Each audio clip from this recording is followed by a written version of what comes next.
నమస్కారం ఎల్ఆర్డి న్యూస్కి స్వాగతం. బులెటిన్లో ముందుగా హెడ్లైన్స్. కళ్యాణ లక్ష్మి చెక్కులు పంపించేసిన ప్రభుత్వ విప్. కొనరావుపేట మండల కేంద్రంలో ఒకే దేశం ఒకే ఎన్నిక కార్యక్రమం. పూర్తి స్థాయిలో రుణమాఫీ చేయాలని రైతు ఐక్య వేదిక నాయకుల డిమాండ్. ఎస్సీ వర్గీకరణ బిల్లు అసెంబ్లీలో ఆమోదం తెలపడంతో విజయోత్సవ ర్యాలీ. కాంగ్రెస్ ప్రభుత్వం ఇచ్చిన 6 గ్యారెంటీలో భాగంగా బీడీ కార్మికులకు 4,000 రూపాయల పెన్షన్ అందజేయాలని Boinpally CPM party convener Gurajala Sridhar పేర్కొన్నారు. రాజన్న సిరిసిల్ల జిల్లా బోయినపల్లి మండలం విలాసాగర్ గ్రామంలో గ్రామ పంచాయతీ కార్యదర్శి శ్రీనివాస్కు సిపిఎం పార్టీ ఆధ్వర్యంలో వినతి పత్రం అందజేశారు. ఈ సందర్భంగా వారు మాట్లాడుతూ రాజన్న సిరిసిల్ల జిల్లాలో దాదాపు 2,50,000 మంది మహిళా కార్మికులు బీడీ పరిశ్రమపై ఆధారపడి జీవిస్తున్నారని, వారికి వెంటనే 4,000 రూపాయల పెన్షన్ అందజేయాలని అన్నారు. కాంగ్రెస్ ప్రభుత్వం పథకాల అమల్లో విఫలమైందని తెలిపారు. ఇచ్చిన ప్రతి ఒక్క హామీలను నెరవేర్చాలని డిమాండ్ చేశారు. ఈ కార్యక్రమంలో బీడీ కార్మికులు పాల్గొన్నారు.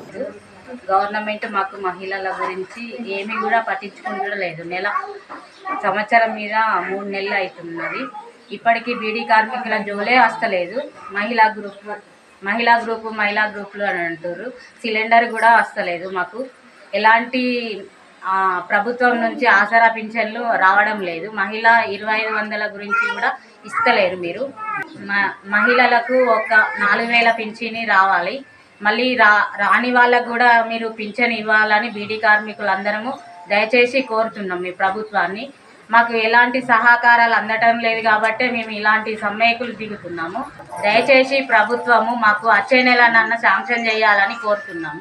రాజన్న సిరిసిల్ల జిల్లా బోయినపల్లి మండలం విలాసాగర్ గ్రామ పంచాయతీ గౌరవనీయులు కార్యదర్శి గారికి, ఇక్కడ ఉన్న మహిళా బీడీ కార్మికుల ఆధ్వర్యం లోపల, అలాగే సిపిఎం పార్టీ ఆధ్వర్యం లోపల ఈ కాంగ్రెస్ ప్రభుత్వం అధికారంలోకి వచ్చే ముందు 6 గ్యారెంటీలో భాగంగా మహిళా బీడీ కార్మికులకు 4,000 రూపాయలు పెన్షన్ ఇస్తా అని చెప్పి, అలాగే సాధారణ మహిళలకు 2,500 రూపాయలు పెన్షన్ ఇస్తా అని చెప్పి, అలాగే సబ్సిడీ మీద 500 రూపాయలకే ఇస్తామని చెప్పి ఇలా కల్లిబొల్లి మాటలు చెప్పి ఇలా అధికారంలోకి వచ్చి 15 నెలలు కావస్తున్నా కూడా ఈ మహిళా బీడీ కార్మికుల పెన్షన్ కానీ, సాధారణ మహిళా పెన్షన్ కానీ, ఇలా ఏ రంగం చూసుకున్నా ఈ 3 వాగ్దానాలు ఎక్కడేసిన గొంగడ అక్కడే అన్నట్టుగా ఇప్పటివరకు అమలుకు నోచుకోవడం లేదు. మరి ఇప్పుడు 15 నెలలు కావస్తున్నా కూడా ప్రభుత్వం ఆ దిశగా అమలు చేయడం లేదు. కాబట్టి ఇప్పుడు నిన్నటి శాసన మండలిలో కూడా సీతక్క గారు కూడా గత ప్రభుత్వం ఇచ్చిన 2,000 రూపాయల హామీ, 2,000 రూపాయల పెన్షన్ ఏదైతే ఉందో అదే హామీ అమలు చేస్తామని చెప్పి ఇలా మాట తప్పడం జరిగింది. మరి అప్పుడు అధికారంలోకి వచ్చే ముందు మీకు గుర్తు లేదా అని చెప్పి సందర్భంగా సిపిఎం పార్టీగా ఈ ప్రభుత్వాన్ని తప్పు పట్టడం జరుగుతుంది. మాట ఇచ్చి ఇలా ఓట్లు దడ్డుకొని ఇలా అధికారంలోకి వచ్చి ఇలా ప్రజలను మోసం చేసిందంటే ఇది అంకల్ గారెడ్డి ప్రభుత్వమే తప్ప కానీ ఇది ప్రజాపాలన ప్రభుత్వం అని చెప్పి అనిపించుకోవడం లేదు. అప్పుడేమో మాది కాంగ్రెస్ రావాలి, మార్పు రావాలని చెప్పి అంతే.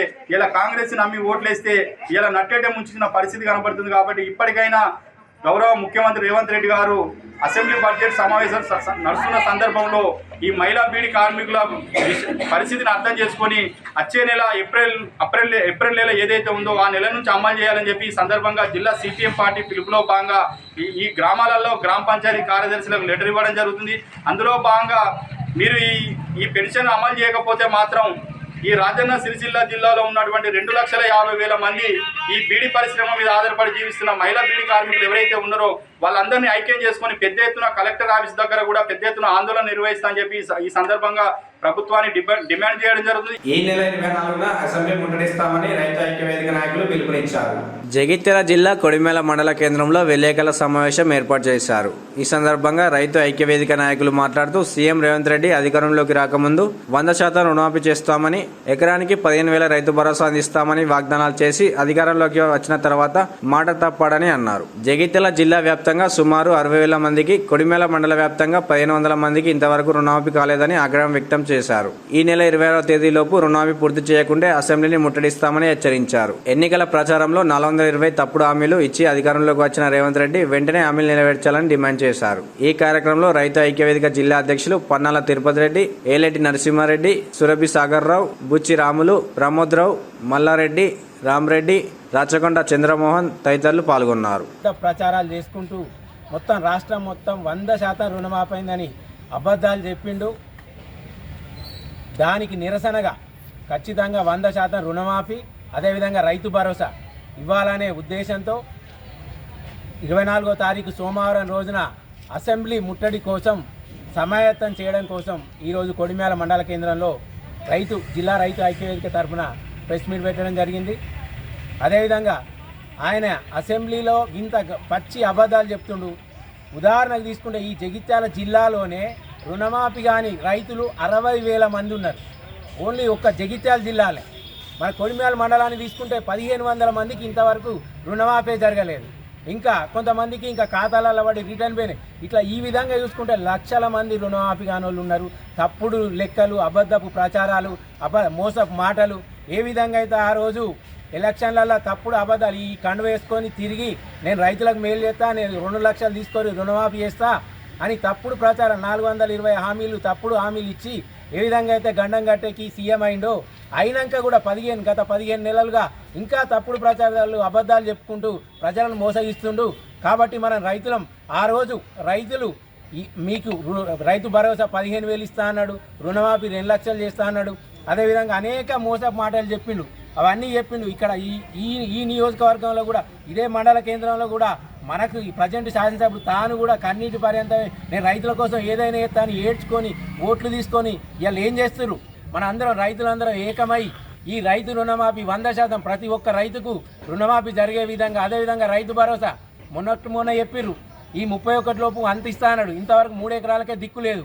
ఇంకెన్నడిస్తాడో 15,000 7,500 తీసుకొచ్చి 6,000కి తీసుకొచ్చిండు. అయినప్పటికీ ఇంతవరకు ఒక్క రూపాయి కూడా రైతు భరోసా రావట్లేదు, రుణమాఫీ ఈ విధంగానే ఉన్నది. కాబట్టి మన రైతులందరూ ఐక్యమై ఈ సమస్య మీద మనం అసెంబ్లీ ముట్టడించే ఉద్దేశంతో ఈ సమాయత్తం చేసుకోవడానికి ఈ కార్యక్రమాన్ని పెట్టుకున్నాం. కాబట్టి ప్రతి ఒక్క రైతు రేపు జరగబోయే 24 సోమవారం తారీఖు నాడు సోమవారం రోజున చెలో అసెంబ్లీ ముట్టడి కార్యక్రమానికి పెద్ద ఎత్తున తరలి మన నిరసన వ్యక్తం చేసి మన రుణమాఫీ కానీ రైతు భరోసా కానీ ఇంకా అనేక అంశాలని రైతులకు సంబంధించిన సమస్యలన్నింటినీ పరిష్కరించే దిశగా మనం ముందుకోవాలనే సమాయత్తం కోసం ఈరోజు ఈ కార్యక్రమం పెట్టుకోవడం జరిగింది. November 8 రోజు నేను లోన్ తీసుకుంటే అందులోకి వెళ్ళి 1,50,000 తీసుకుంటే ఇట్లా ఇంట్రెస్ట్ సహా 1,55,000 రుణమాఫీ లిస్టులో పేరు వచ్చింది.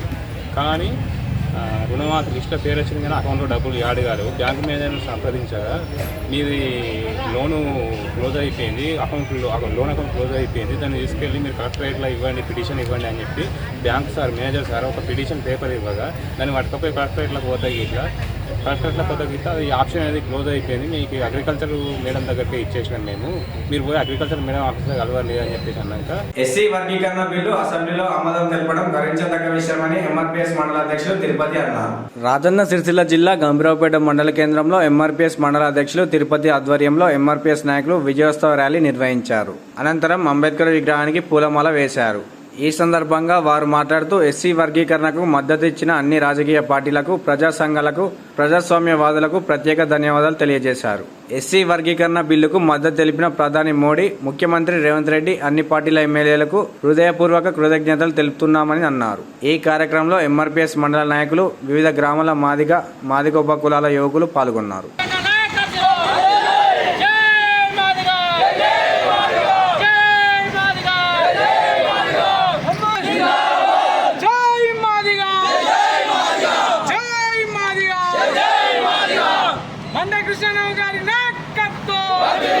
గంభీరావుపేట మండల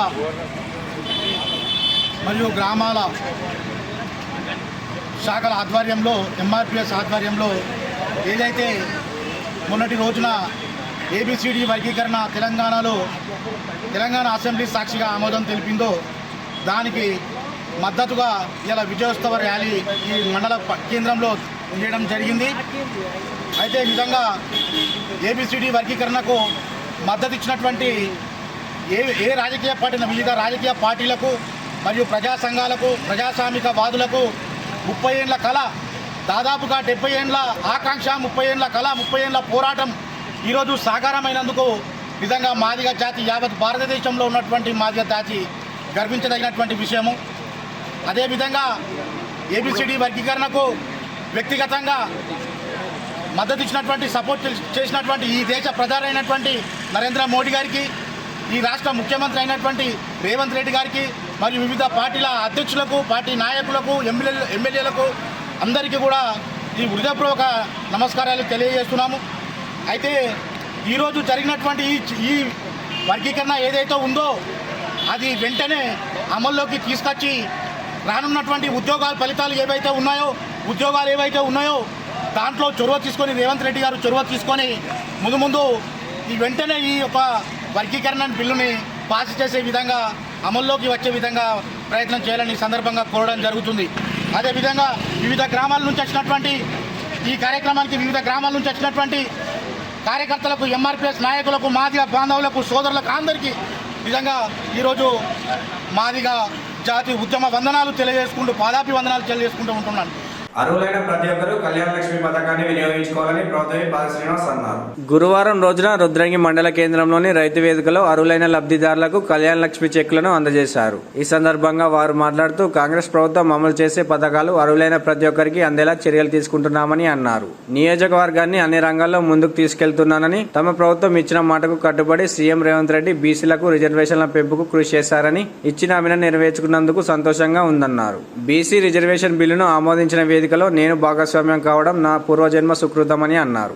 ఈ కార్యక్రమంలో మార్కెట్ కమిటీ చైర్మన్ చెలకల తిరుపతి, మాజీ జెడ్పీటీసీ గట్ల మీనయ్య, నాయకులు ఎర్రం గంగనరసయ్య, గడ్డం శ్రీనివాస్, గండి నారాయణ, తర్రె మనోహర్, లింగం, సామ మోహన్ రెడ్డి, పొద్దుపొడుపు లింగారెడ్డి, బైరి గంగమల్లయ్య, పరందాం, పల్లి గంగాధర్, మనోజ్, అక్కినపల్లి శ్రీను, కేసిరెడ్డి నర్సిరెడ్డి, కొమ్మిరె శంకర్, దాసరి గంగరాజం, పిడుగు లచ్చిరెడ్డి, దాసు, గ్రామ ప్రజలు, మహిళలు పాల్గొన్నారు. అదనంగా సీసీ రోడ్లు అయితేనేవి, ఎల్ఓసీలు అయితే వందల సంఖ్యలో వస్తుంది మన ఏరియా. ఇంతకుముందు ఎల్ఓసీ అనే పదార్థం అర్థం కూడా తెలియకపోతుంది. మన ప్రాంతం వాళ్ళు మన ముందు బిడ్డ కాబట్టి మన ఎమ్మెల్యే గారు అందరికీ మా రుద్రంగి గురించి చాలా క్షుణ్ణంగా తెచ్చాడు కాబట్టి అందరికీ అన్ని రకాల సేవలు అందిస్తున్నందుకు ముందుగా ధన్యవాదాలు తెలియజేస్తూ, మీరు చూసి గత 30 సంవత్సరాలుగా మాదిగా కులాలకు సంబంధించిన వర్గీకరణకు సంబంధించి 3 దశాబ్దాలు ఎదురు చూస్తున్నటువంటి స్వప్నము, అదేవిధంగా బలహీన వర్గాలకు సంబంధించినటువంటి కులగణన ఆక్యుపై చేసుకోవడము, 42% రిజర్వేషన్ కల్పించేటువంటి బృహత్తరమైనటువంటి 2 పథకాలు, 2 కార్యక్రమాన్ని రూపంలో పెట్టడం జరిగింది. బీసీలకు సంబంధించి రాజకీయ, ఉద్యోగ, విద్యాపరంగా 42% రిజర్వేషన్ కల్పింపజేయాల్సిన బిల్లు, అదేవిధంగా మాదిగా వర్గాలకు సంబంధించినటువంటి ఉపకులాల వర్గీకరణకు సంబంధించినటువంటి బిల్లులు కూడా 3 దశాబ్దాలు ఎదురు చూస్తున్నటువంటి బిల్లులు కూడా 2 బిల్లులు ఈ అసెంబ్లీ కాల సమయంలో మనం ఆమోదింపు చేసుకోవడం ఆనందంగా ఉందని వాటి సందర్భంగా చెప్పుకోవాలి. రుద్రంగిలో కూడా ఎస్సీ, ఎస్టీ, బీసీ, మైనార్టీ అన్ని వర్గాలు కూడా సంబరాలు జరుపుకుంటూ ఈ రాష్ట్ర ప్రభుత్వం గౌరవ ముఖ్యమంత్రి రేవంత్ రెడ్డి గారికి, అదేవిధంగా బీసీ కులగణన ఎవరి స్థాయితో తేలాలి, వారికంతా ఈ దేశ సంపదతో పాటు రాజకీయ అవకాశాలు, ఉద్యోగ విద్యా అవకాశాలు రావాలని సూచన చేసిన రాహుల్ గాంధీ గారికి, అదే ఉప ముఖ్యమంత్రి గారికి, దామోదర్ రాజనరసింహ గారికి కూడా ధన్యవాదాలు తెలియజేస్తూ చక్కటి ర్యాలీ కూడా చేసినట్టుగా చూడడం జరిగింది. రుద్రంగి మండల కేంద్రంలో గురువారం రోజున థర్మల్ ఎలక్ట్రిక్ బైక్ షోరూమ్ ను ప్రభుత్వ పాద శ్రీనివాస్ ప్రారంభించారు.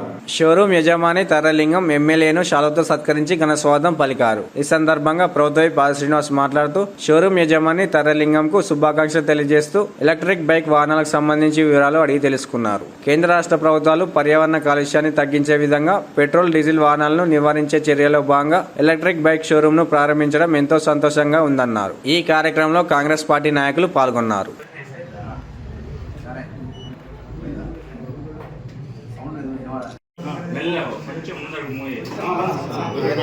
ఒకే దేశం ఒకే ఓటింగ్ తో ఎన్నికల ఖర్చు తగ్గి దేశ ఆర్థిక పరిస్థితి మెరుగుపడేందుకు దోహదపడుతుందని కొనరావుపేట బీజేపీ మండల అధ్యక్షులు మిర్యాలకాల్ బాలాజీ అన్నారు. కొనరావుపేట మండలం ధర్మరం గ్రామంలో ఒకే దేశం ఒకే ఎన్నిక కార్యక్రమం నిర్వహించారు. ఈ కార్యక్రమానికి వన్ నేషన్ వన్ ఎలక్షన్ జిల్లా ఇన్ఛార్జ్ రేగుల మల్లికార్జున్ హాజరయ్యారు. ఈ సందర్భంగా మండల అధ్యక్షులు బాలాజీ మాట్లాడుతూ దేశంలో శాసనసభ, లోక్సభ ఎన్నికలు ఒకేసారి జరపడం వలన రాష్ట్ర దేశ వృధా ఖర్చులు తగ్గి అభివృద్ధిలో ముందడుగు వేస్తామన్నారు. కావున వన్ నేషన్ వన్ మలనక్షణ గురించి ప్రజల్లోకి తీసుకెళ్లేందుకు ప్రతి కార్యకర్త కృషి చేయాలని కోరారు. ఈ కార్యక్రమంలో స్టేట్ కౌన్సిల్ మెంబర్ కోల కృష్ణస్వామి, మహిళా మోర్చా జిల్లా అధ్యక్షురాలు పల్లం అన్నపూర్ణ, మండల ప్రధాన కార్యదర్శి బైరగోని సురేష్, ఆసర్ దేవరాజు, సురభి సురేష్ రావు, ఉపాధ్యక్షులు సుధాకర్, వామన్, పరశురాం, కోశాధికారి వెంకటేష్, యువ మోర్చా అధ్యక్షులు జితేందర్ రెడ్డి, దళిత మోర్చా మండల అధ్యక్షులు గ్యార శేఖర్, మహిళా మోర్చా మండల అధ్యక్షులు తీగల జయశ్రీ కార్యకర్తలు పాల్గొన్నారు. పార్టీ సింబల్స్ ఏం లేకుండా పోయి మనం మాట్లాడుతుంది. ఇట్లాంటి ఫ్లెక్స్ ఇంకోటి ఉంది, దాంట్లో మన కమలం పువ్వు ఉంటుంది, వాటి ఫ్లెక్స్ ఉంటుంది. అది ఏడో ప్రోగ్రామ్ చేస్తున్నాం ప్రతి ఊళ్ళలో. ఇప్పుడు వచ్చిన బూత్ అధ్యక్షులు మా ఊళ్ళో ఇలా ఈ మీటింగ్ ఉందన్న దీనికి సంబంధించి అంటే నేనంతా మండల కన్వీనర్ వస్తారు వచ్చి దాని గురించి అసలు మనం దీనివల్ల ఏం లాభం దేశానికి, ఒకే దేశం ఒకే ఎన్నిక, ఇంతకుముందు ఎప్పుడు లేదు కొత్త ఎన్నిక పెడుతున్నారు అని చెప్పి అడిగినా కూడా చెప్పాలి. ఇంతకుముందు 1960లో ఒకే దేశం ఒకే ఎన్నిక అనేది ఇందిరాగాంధీ ఎమర్జెన్సీ పెట్టేంత వరకు ఒకే దేశం ఒకే ఎన్నిక జరిగింది. ఈ పార్లమెంటు అసెంబ్లీ రెండు కలిపి జరుగుతుంది ఎప్పుడు కానీ. ఎమర్జెన్సీ తర్వాత విచ్ఛిన్నం చేసి ఏ రాష్ట్రానికి ఆ రాష్ట్రం ఎలక్షన్లు పెట్టేసింది. దానివల్ల ప్రభుత్వానికి తీర నచ్చం జరుగుతుంది. లక్షల కోట్ల రూపాయలు నష్టపోతున్నాం. అలా ప్రజలకు కూడా పనిచేయలేకపోతున్నాయి గవర్నమెంట్లన్నీ. ఏంటంటే రేపు పక్క రాష్ట్రంలో ఎలక్షన్ ఉంది కాబట్టి ఈ రాష్ట్రం కావచ్చు, కేంద్ర ప్రభుత్వాలు కావచ్చు, ఎప్పుడైనా కూడా ఆ రాష్ట్రాన్ని గెలవాలనే ఆలోచన ఉన్నది తప్ప ప్రజలకు ఏం చేద్దామనే ఆలోచనకు చేరుకోలేకపోతున్నాయి. అందుకనే నరేంద్ర మోడీ గారి ఆలోచన ఏంటి అంటే 1 నేషన్ 1 ఎలక్షన్ ఈ కార్యక్రమాన్ని జరిపించి ఎలక్షన్ అలా 1 నేషన్ ఒకే దేశంలో ఒకేసారి ఎన్నికలు జరిగినాయి అనుకో, పార్టీలన్నీ ఎన్ని పార్టీలు ఉన్నా ప్రజలకు ఏం పని చేయాలని 5 ఏళ్ళ దాకా ఆలోచన మీద ఉంటాయి. ఇంకో ఎలక్షన్ మీకు పోదు కాబట్టి ఈ ప్రోగ్రామ్ని విజయవంతం చేయాల్సిన బాధ్యత మన పైన ఉంది. రేపు పొద్దున ప్రతి ఊరు దగ్గర, ఓటర్ దగ్గర, ప్రతి కూడల దగ్గర అందరితో చర్చించి రేపు పొద్దున ఈ ఎలక్షన్ జరిగితే బాగుంటుంది. ఇవి ఇలాంటి వార్తలు తిరిగి ప్రసారమైన వార్తల్లో మళ్ళీ కలుసుకుందాం. అదర్శులు నమస్కారం.